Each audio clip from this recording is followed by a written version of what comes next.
Bien, quelques petites révisions pour se rappeler, lorsque l'on se donne deux vecteurs u et v non nuls, ce qu'est l'angle orienté formé par ces vecteurs u et v, et comprendre cette précision d'orientation.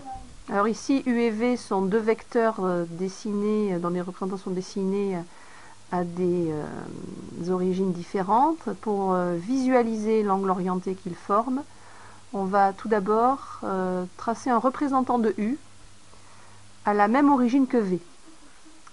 Ce qu'il faut imaginer, c'est que ce qu'on appelle l'angle orienté UV n'est autre que l'angle de rotation autour de l'origine commune, l'angle de rotation qui ramènerait U sur la direction de V.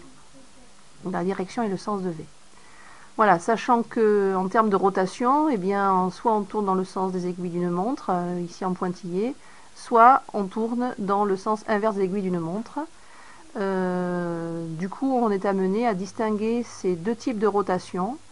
Alors celle dite anti-horaire, dans le sens inverse des aiguilles d'une montre, est de manière conventionnelle appelée le sens direct ou sens positif de rotation. En ce sens, les mesures des angles correspondant à ces rotations seront des nombres positifs.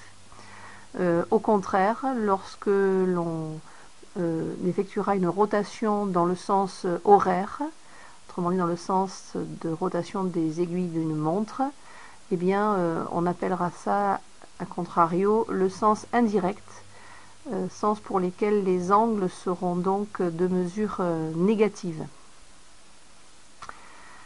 Voilà, donc du coup, on voit déjà que on peut définir pour cet angle orienté UV eh bien, plusieurs mesures.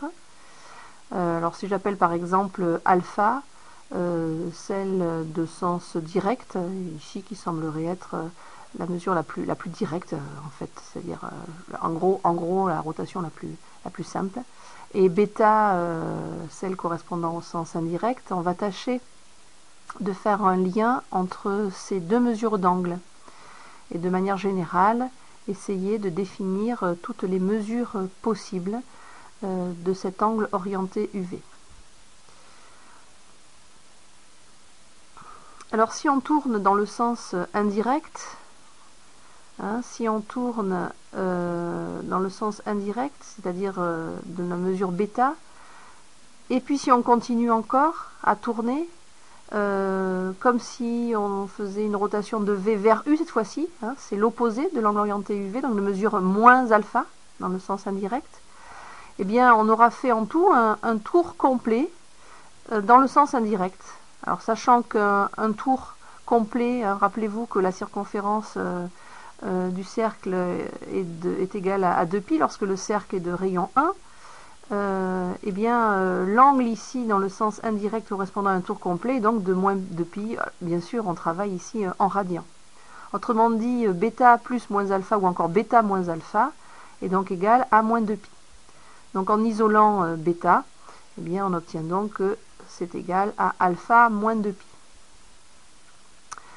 Alors, ce qui nous fait d'ores et déjà deux mesures différentes pour un même angle orienté de vecteur UV. Dans le sens indirect, c'est l'angle bêta, c'est-à-dire alpha moins 2π, alpha étant donc la mesure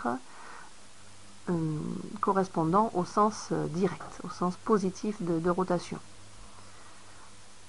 Même si on considère la rotation la plus simple, la plus courte, ce serait ce qu'on appelle la mesure principale, celle qui est comprise dans l'intervalle moins π plus π.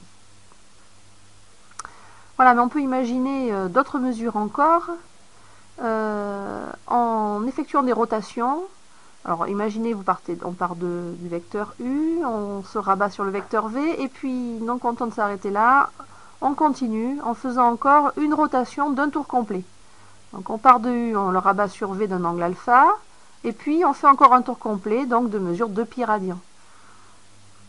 Ce qui nous conduit à une nouvelle mesure égale à alpha plus un tour complet dans le sens direct, donc alpha plus 2π. Et alors à partir de là, on peut tout imaginer, c'est-à-dire effectuer un certain nombre de tours complets dans le sens direct ou de tours complets dans le sens indirect, auquel cas on ajoutera des nombres entiers de fois 2π ou des nombres entiers de fois moins 2π, selon qu'on tourne dans le sens direct ou dans le sens indirect. Alors de manière générale, on pourra écrire que l'angle orienté UV a des mesures du type alpha plus k fois 2π, k étant un nombre entier, positif ou négatif. Alors pour résumer, on écrit k appartient à z, l'ensemble des entiers dits relatifs. Voilà.